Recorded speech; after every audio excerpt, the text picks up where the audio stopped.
Doctor Matthew बोर्गेरेल ने गांव के बुजुर्गों से पवित्र गुफा में जाने की तो पहले इजाजत ली और फिर आत्माओं को तुष्ट करने के लिए उपहार भी ले गए।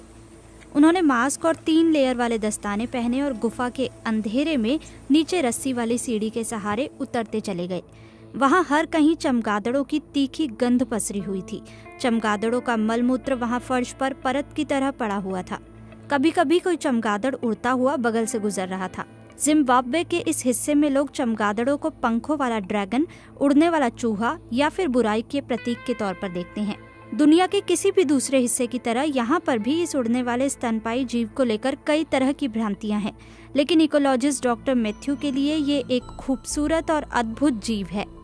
डॉक्टर मैथ्यू कहते हैं कि वो आकर्षक हैं। लोग उस चीज से डरते हैं जिसके बारे में जानते नहीं हैं। वो फ्रेंच रिसर्च इंस्टीट्यूट सीराड में वायरस के ऊपर शोध करते हैं। यूनिवर्सिटी ऑफ जिम्बाब्वे में वो अपने सहकर्मियों के साथ काम करते हुए चमगादड़ों की गुफा में जाते हैं और वहां से सैंपल इकट्ठा करते हैं।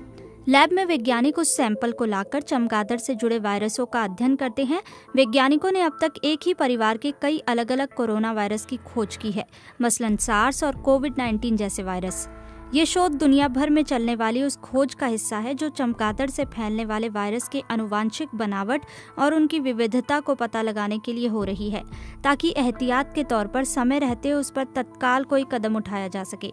यूनिवर्सिटी ऑफ जिम्बाब्वे की डॉक्टर एलिजाबेथ गोरी कहती हैं कि स्थानीय आबादी अक्सर इन चमगादड़ों के रहने वाली जगहों पर जाती रहती हैं। वो वहां से गुआनो यानी एक तरह की खाद इकट्ठा कर ले आती है और उसका अपने खेतों में उपज बढ़ाने के लिए इस्तेमाल करती है। इसलिए भी ये जानना जरूरी हो जाता है कि आखिर किस तरह के विषाणु चमगादड़ से इंसानों में आ सकते हैं। चमगादड़ों पर काम करने वाले विशेषज्ञों ने चमगादड़ों को दोष ना दें नाम से एक अभियान की शुरुआत की है, ताकि चमगादड़ों को लेकर बेवजह के डर और मिथक को दूर किया जा सके। ये अभियान इसलिए भी जरूरी है क्योंकि चमगादड़ एक ऐसा जीव है जिसे संरक्षण की जरूरत है। वो कहते हैं कि धरती पर सबसे गलत और कम कर आंका जाने वाला जीव चमगादड़ है।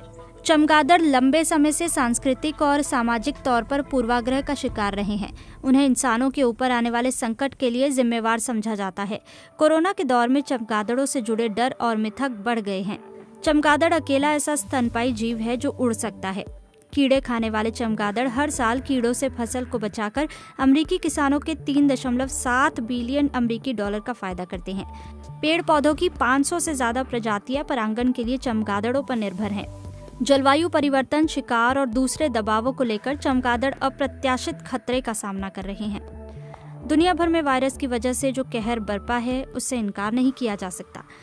बड़े पैमाने पर वैज्ञानिक इस बात को लेकर एकमत भी हैं कि बहुत संभव है ये वायरस चमगादड़ों से इंसानों में आते हैं, लेकिन इसका ये मतलब कतई नहीं है कि इसके लिए चमगादड़ों को दोष दिया जाए। असल समस्या जंगली जीवों की दुनिया में इंसानों की बढ़ती दखल है। बीमारियों के ज्यादातर मामलों का संबंध इंसानों के द्वारा प्रकृति को नुकसान पहुंचाने से जुड़ा हुआ है। जब जंगल या फिर घास के मैदान इंसान सड़क या दूसरे निर्माण या फिर खेती के लिए साफ कर देंगे तो फिर वहां रहने वाले जीव इंसानी जिंदगी के करीब आने के लिए मजबूर हो जाएंगे। वो अनाज के भंडार तक पहुंचेंगे और फिर वहां से वायरस इंसानी शरीर तक। पुर्तगाल की यूनिवर्सिटी ऑफ पोर्टो के रिकॉर्डो रोचा कहते हैं कि इससे इनकार नहीं किया जा सकता कि चमगादड़ कई दूसरे जानवरों की तरह एक बीमारियों के संभावित खतरे के वाहक तो हैं। लेकिन वो इस बात का उल्लेख करते हैं कि जब आप चमगादड़ की प्रजातियों पर नियंत्रण रखने की बात करते हैं तो इस बात का ख्याल रखना चाहिए कि दूसरे पालतू जानवरों और पक्षियों से उतने ही संख्या में वायरस इंसानों के संपर्क में आते हैं। वैज्ञानिकों का अनुमान है कि हर 4 में से 3 संक्रमण वाली बीमारियां इंसानों में जानवरों से आती हैं। 2002 में चीन में एक रहस्यमयी बीमारी का खतरा पैदा हुआ था जिसे बाद में सार्स के नाम से जाना जाने लगा। इससे दुनिया भर में करीब 800 लोग मारे गए थे। 2017 में शोधकर्ताओं को चीन के यूनान प्रांत के सुदूर इलाके में मौजूद गुफाओं में हॉर्सशू चमगादड़ की एक कॉलोनी मिली थी। इस चमगादड़ से सार्स वायरस का संक्रमण इंसानों में होता है। उस वक्त शोधकर्ताओं ने चेतावनी दी थी कि इस तरह की बीमारी फिर से फैल सकती है और वो सही साबित हुआ। डॉक्टर रोचा कहते हैं, लेकिन किसी एक या 2 प्रजाति को दोष देने के बजाय हमें प्रकृति के साथ अपने संबंधों का फिर से मूल्यांकन करने की जरूरत है। वो इस बात पर जोर देते हैं कि चमगादड़ एक स्वस्थ इकोसिस्टम और इंसानों की बेहतरी के लिए जरूरी हैं। चमगादड़ फसलों को नुकसान पहुंचाने वाले कीड़े मकोड़ों को खाते हैं। परागण कटिबंधीय क्षेत्रों में चमगादड़ों पर निर्भर है। इससे कोकोआ, वेनिला और ड्यूरियन फल के पैदावार में मदद मिलती है। चमगादड़ पेड़ के बीजों को वर्षावन में बिखेरते हैं, जिससे जलवायु परिवर्तन से निपटने में मदद मिलती है। यूनिवर्सिटी ऑफ ग्लासगो के डॉक्टर डेविड रॉबर्टसन कहते हैं कि अगर चमगादड़ों को खलनायक के तौर पर देखेंगे तो इसके गंभीर परिणाम होंगे। जानवरों से इंसानों में आने वाली बीमारियों के लिए मुख्य तौर पर जानवरों की दुनिया में इंसानों का दखल जिम्मेवार है। कोरोना के बाद पेरू, भारत, चीन, ऑस्ट्रेलिया और इंडोनेशिया जैसे देशों में ऐसी रिपोर्टें आई हैं कि इसका खामियाजा चमगादड़ों को भुगतना पड़ रहा है। वैज्ञानिकों ने चेतावनी दी है कि बिना जानकारी की गई गलत कार्रवाइयों से निशाने पर आए चमगादड़ों को गंभीर परिणाम भुगतने पड़ सकते हैं।